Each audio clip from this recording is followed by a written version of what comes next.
வணக்கம் சிம்மராசி நண்பர்களே, நான் உங்கள் மகாராஜன்.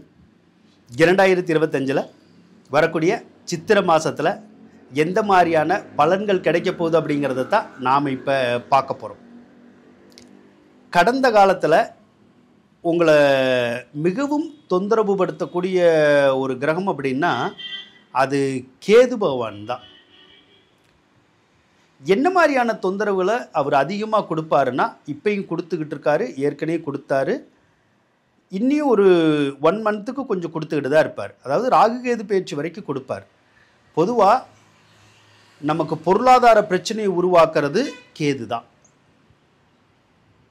அதாவது நம்மளை வேலைக்கு போக விடாமல் செய்கிறது, சம்பாதிக்க விடாமல் செய்கிறது, சம்பாதிச்சாலும் சம்பாதிச்ச பணம் நமக்கு பத்தாமல் இருக்கிறது, நமக்கு வர வேண்டிய பணம் வராமல் இருக்கிறது, கடன் வாங்கி குடும்பத்தை நடத்துகிற மாதிரியான ஒரு சூழ்நிலைகளை உருவாக்குறது, கடனை கட்ட முடியாமல் தவிக்கிறது, புதுசாக கடனை உருவாக்கி அந்த கடன் தொந்தரவுனால நமக்கு கலக்கத்தை ஏற்படுத்துறது.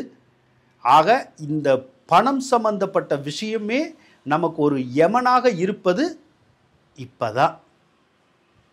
அப்போ இந்த பிரச்சனை ஒன்று. அதுக்கடுத்து இதே கேது இன்னொரு வேலையை பண்ணுவார். குடும்பத்தில் எப்போ பாரு சண்டை சண்டை சண்டை சண்டைன்னு எதாவது ஒன்று உருவாக்கி விட்டுக்கிட்டே இருப்பார். பார்த்துக்குங்க, ஏதோ ஒரு வகையில் ஒன்று நம்மளுடைய வீட்டில் சண்டை போட்டுக்கிட்டு இருப்போம், இல்லைன்னா வெளியில் யார்கிட்டையாவது சண்டை போட்டுகிட்டே இருப்போம். அப்போ அதுலேயே நமக்கு நிம்மதி போகுதா? ஆக இந்த பணம் அப்படிங்கிற ஒரு விஷயமும் இந்த குடும்பத்தில் சண்டைங்கிற ஒரு விஷயத்தையும் ஏற்படுத்துறது கேது தான். அப்போ இந்த 2 பிரச்சனையும் நமக்கு தீர்ந்தாதான் மனசில் நிம்மதி வரும். சிலருக்கெல்லாம் குடும்பமே பிரிஞ்சு போகிற மாதிரியான ஒரு சூழ்நிலைகளை அவர் உருவாக்கிடுவார். கவனமாக இருக்கணும். இப்போ ராகு கேது பேச்சு எப்போ வருது? ஏப்ரல் மாதம் 26ஆம் தேதி வருது. அப்போ அதுக்கு அப்புறமா கேது உங்களுடைய ராசிக்கு வந்துடுவார். அப்போ குடும்பத்தில் சண்டை சச்சரவு அவ்வளவா இருக்காது, பிரிவினை அவ்வளவா இருக்காது. அதே நேரத்தில் அந்த பொருளாதாரத்திலையும் பிரச்சனை இருக்காது, கடன் உருவாகாது, பணத்தட்டுப்பாடு உருவாகாது. பணத்துக்காக 10 பேர்த்துக்கிட்ட நம்ம காசு கொடுன்னு கேட்டு அலைய வேண்டிய ஒரு சந்தர்ப்பம் இருக்காது. அதனால் கொஞ்சம் பொறுமையாக இருங்க. இப்போ ஏற்கனவே உங்களுக்கு ராகு வேறு அஷ்டமஸ்தானத்தில் தான் இப்போ இருக்கார். அஷ்டமஸ்தானத்தில் ராகு இருந்தாலும் தடங்கள் நிறையா வரும். எந்த காரியத்தை செஞ்சாலும் நம்மளை செய்ய விடாது. ஏதாவது பொருள் சொத்து சோகமெல்லாம் இருக்குல்ல, அதெல்லாம் இழக்கிற மாதிரியான ஒரு சூழ்நிலைகளை அந்த ராகு உருவாக்குற மாதிரியான வேலைகளை தான் பார்ப்பார். ஸோ இப்போ இந்த ராகு கேது பேச்சு வந்தாலே நமக்கு கொஞ்சம் நிம்மதி வரும். பல சிக்கல்களும் சிரமங்களும் கண்டிப்பாக உங்களுக்கு விலகுங்க. சுக்கிர பகவான் எடுத்துக்குவோம். சுக்கிர பகவான் உங்களுடைய ராசிக்கு 10ஆம் அதிபதி வேறு. 10ஆம் அதிபதி அஷ்டமத்தில் பலம் பெற்று இருக்கிறது நல்லது தான். பலம் பெற்றால் நமக்கு சொந்தமாக தொழில் செய்யணுங்கிற ஆசைகள் நிறையா வரும். பலருக்கு வரும். முயற்சி பண்ணிங்கன்னா கண்டிப்பாக சொந்த தொழில் தொடங்கலாம். சொந்த தொழில் தொடங்கினா நல்லாயிருக்கும். ஆனால் அது தனிப்பட்ட தொழிலாக செய்ய முடியாது, கூட்டு தொழிலாக செய்கிற மாதிரி தான் வரும். முயற்சி பண்ணுங்கள், வெற்றி பெற வாழ்த்துக்கள். ஒரு சிலருக்கு வேலை பார்க்குறவங்களுக்கு வேலையில் ஏதாவது தொந்தரவாக இருக்கிற மாதிரியே தெரியும். ஒன்று நம்ம வேலையை விட்டு போவோமா அப்படிங்கிற மாதிரியான எண்ணங்கள் வந்துக்கிட்டே இருக்கும். அல்லது வேலை பார்க்குற இடத்துல நிறையா டார்ச்சர் இருக்கிற மாதிரி தெரியும். இது நமக்கு ஒரு மன உளைச்சலை ஏற்படுத்துகிற மாதிரி தான் அது செய்யும். அப்போ நம்ம என்ன பண்ணலாம்? வேலை பார்க்குற இடத்துல கொஞ்சம் பொறுமையை கடைபிடிக்கிறது நமக்கு நல்லது. அதே மாதிரி ஒரு 4 மாதத்துக்கு இந்த வீடு சம்மந்தப்பட்ட வேலைகள், வாகன சம்மந்தப்பட்ட வேலைகள் பண்ணாதீங்க. வீடு சம்மந்தப்பட்ட வேலைன்னா, வீடு நம்ம எந்த வீட்டில் இருக்கோமோ, ஒரு சிலர்லாம் வாடகை வீட்டில் இருந்தாங்கன்னா அந்த வீட்டில் இருக்க விடாது. வீடை விட்டு வேறு வீடு போகணும் அப்படிங்கிற மாதிரியான எண்ணங்கள் உருவாகிக்கிட்டே இருக்கும். ஆனால் இப்போ நமக்கு போனாலும் அந்த சரியான வீடுகள் கிடைக்காது. அதே மாதிரி ஒரு வீடு ஒத்தி வாங்கணுன்னாலும் சரியாக வராது, ஒத்தி வாங்கினாலும் கரெக்டாக வராது, வீடு கட்டவும் முடியாது, கட்டினாலும் தடங்கள் ஆகும். ஒருவேளை வீடு கட்டியிருந்தாலும் குடி போகக்கூடாது, குடி போனாலும் பிரச்சனை வரும். ஆக வீடு சம்மந்தப்பட்ட எந்த ஒரு வேலையும் ஒரு 4 மாதத்துக்கு செய்ய வேண்டாம். ஒரு வேளை செஞ்சால் பின்னாடி அதிக பிரச்சனை வரும். அதனால் வாகனம் சம்மந்தப்பட்ட வேலையும் செய்ய வேண்டாம். அதாவது புதுசாக வண்டி வாங்குறது, வண்டி கொடுக்கறது, இந்த மாதிரிலாம் செய்யாதீங்க. ஒருவேளை வண்டிக்கிட்ட நீங்கள் கொடுத்தீங்கன்னா அதுக்கு அப்புறம் அவங்ககிட்ட காசு வாங்க முடியாது கொடுத்தவங்ககிட்ட. அந்த மாதிரி பிரச்சனை வந்துடும். அல்லது வண்டி வாங்குகிறோம், மோசமான வண்டி வாங்கிட்டு வந்துடுவோம். ரொம்ப நாளாக வண்டி வாங்கணும்னு ஆசை இருக்கும். எவனாவது ஒருத்தர் செகண்ட்ஸில் வண்டி அந்த வண்டி நல்லா இருக்குது இந்த வண்டி நல்லா இருக்குன்னு நம்மளை கூட்டிகிட்டு போய் மாட்டி விட்டுருவான். கடைசியில் வண்டியை வாங்கிட்டு வருவோம். அவங்ககிட்ட இருக்கிற போது ஓட்டி காட்டுவான், ஓடும். நம்மக்கிட்ட வந்ததுக்கப்புறம் ஓடாது. இதெல்லாம் நமக்கு தேவையா? அதனால் அந்த வீடு சம்மந்தப்பட்ட வேலையும் வாகனம் சம்மந்தப்பட்ட வேலையும் மட்டும் இப்போதைக்கு மட்டும் கொஞ்சம் செய்ய வேண்டாம்.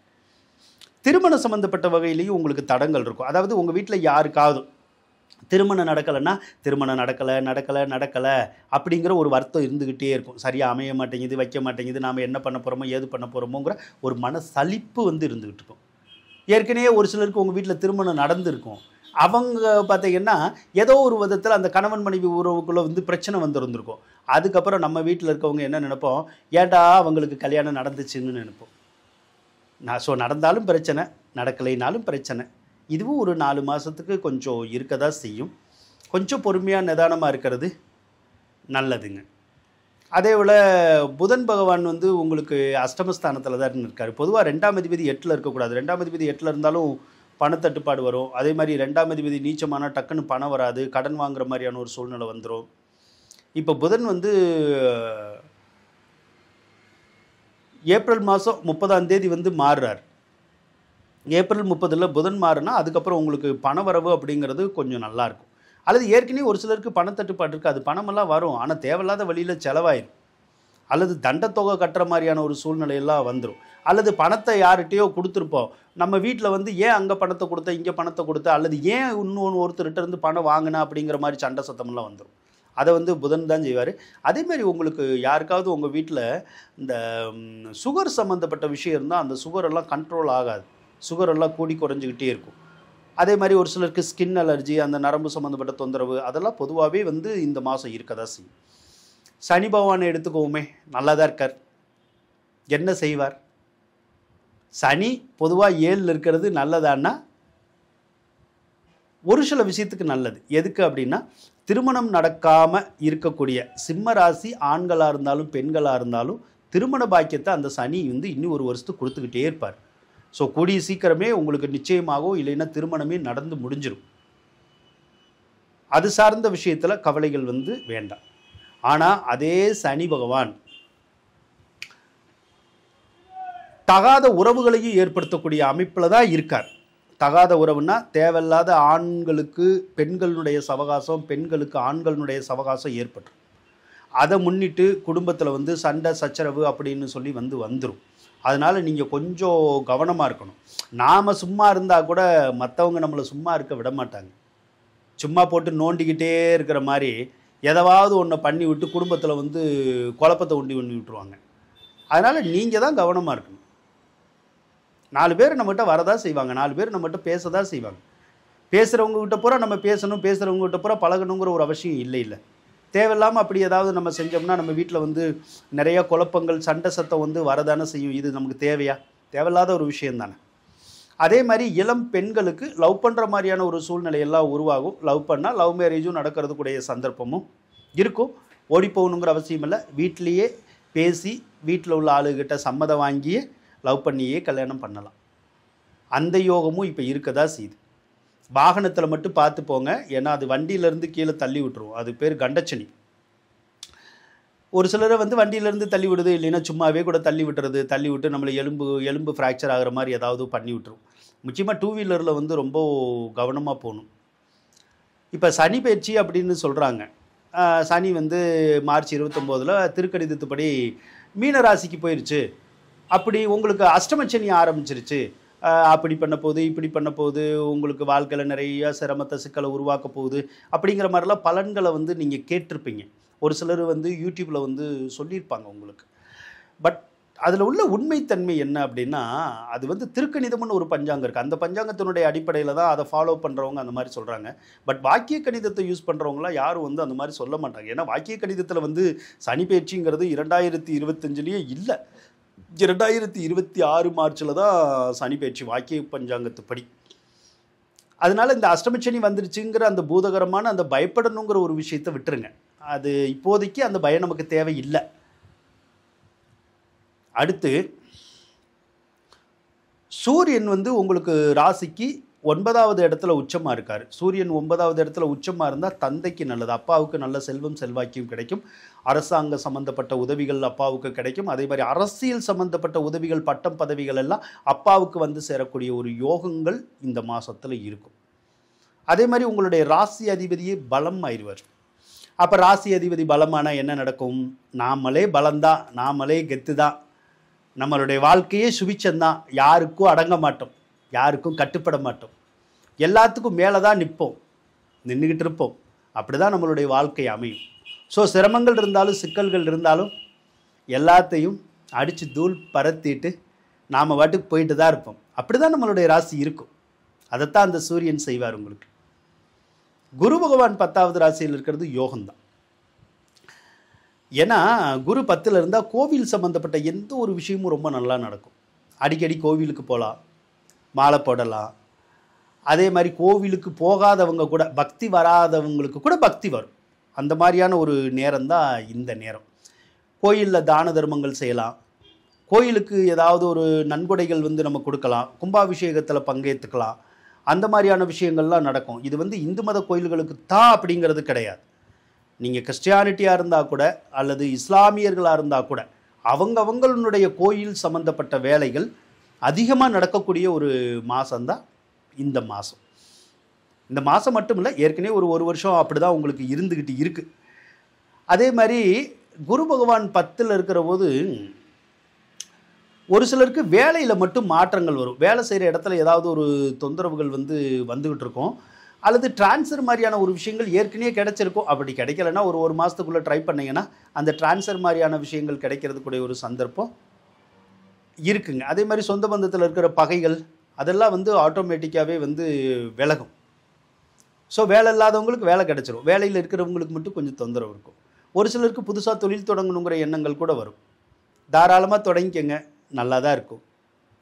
செவ்வாய் பகவானை எடுத்துக்கிட்டோம்னா 4, 9 குடைய கிரகம் நீச்சமாக இருக்குது. பொதுவாக 4, 9 குடைய கிரகம் நீச்சம் ஆகக்கூடாது. 4ஆம் அதிபதி நீச்சமானாலே அம்மாவுடைய பிரச்சனை வரும். இல்லைன்னா 9ஆம் அதிபதி நீச்சமானால் அப்பாவோட பிரச்சனை வரும், கருத்து வேறுபாடு வரும், அல்லது அவங்களுக்கு மருத்துவ செலவு வரும், அல்லது சொத்துக்களை விற்கிறது, அடமானம் பண்ணுறது, இந்த மாதிரிலாம் ஏதாவது நமக்கு பண்ணணும்னு தோணும். பண்ணணுன்னா பண்ணிக்கலாம். அதே மாதிரி உங்கள் வீட்டில் யாருக்காவது ஒரு சிலருக்கு கொஞ்சம் மருத்துவ செலவுகள் வர்றதுக்கான சந்தர்ப்பம் கொஞ்சம் இருக்க தான் செய்யும். எது எப்படி இருந்தாலும் உங்களுக்கு விடிவு காலம் பிறக்க போகிற காலம்தான். இப்போ குரு பகவானவே எடுத்துக்குமே, இந்த சித்திரை மாதம் பயிற்சியாக போகிறார் குரு பகவான். மே மாதம் 11ஆம் தேதி பயிற்சி ஆகிறாரு, மிதுன ராசிக்கு போகிறார். நல்லா இருக்குமா? நல்லாயிருக்கும். 11ல் குரு இருந்தால் சூப்பராக இருக்கும். பொருளாதார விஷயங்கள் ரொம்ப அருமையாக இருக்கும். எந்த விஷயங்கள் நம்ம செஞ்சாலும் வெற்றியாகும். போட்டி பொறாமைகள் விலகும். செல்வாக்கியமெல்லாம் ரொம்ப அருமையாக இருக்கும். நம்மளுடைய ஆசைகள் எல்லாம் அரங்கேறக்கூடிய நேரம் தான். கோர்ட்டு கேஸு, வம்பு வழக்குகள்லாம் தீரும். லாட்ரி, ரேஸு, சூதாட்டம், ஷேர் மார்க்கெட்டு, இந்த பிட்காயின் மாதிரியான லைனு அதெல்லாம் பலருக்கு கை கொடுக்கக்கூடிய ஒரு காலம் இனிமேல் உங்களுக்கு ஆரம்பிக்க போகுது. பெற்றோர்கள்னால ஆதாயம், பிள்ளைகள்னால ஆதாயம் அப்படிங்கிற விஷயமெல்லாம் கூட நடக்கிறதுக்குடைய சந்தர்ப்பம் இந்த குரு பயிற்சியில் இருக்குது. ஸோ இது வரைக்கும் சிரமங்கள் இருந்தால் கூட இந்த ராகுகேது பயிற்சியும் குரு பயிற்சியும் வந்தால் உங்களுடைய வாழ்க்கை சீரும் சிறப்புமாக மாறிடும். நம்புங்க, நம்பித்தான் ஆகணும். நல்லா தான் இருக்கும். வாழ்த்துக்கள்.